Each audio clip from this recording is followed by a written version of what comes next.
Dayanmadan yağış yağır. Düşək heyətə biraz, yağışa baxaq. Yağışda islanmağı gözə alıb heyətə düşürəm. Yağışın təmiz havasını alaq. Baxın, nə gözəl görsənirlər.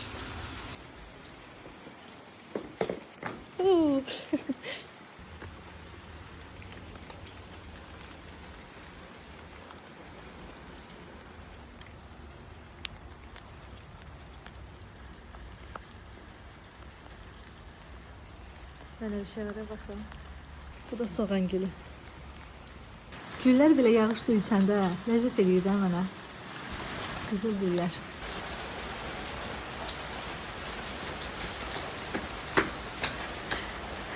Islandım.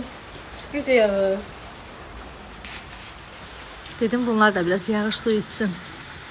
Siz de biraz yağış suyu için geçen.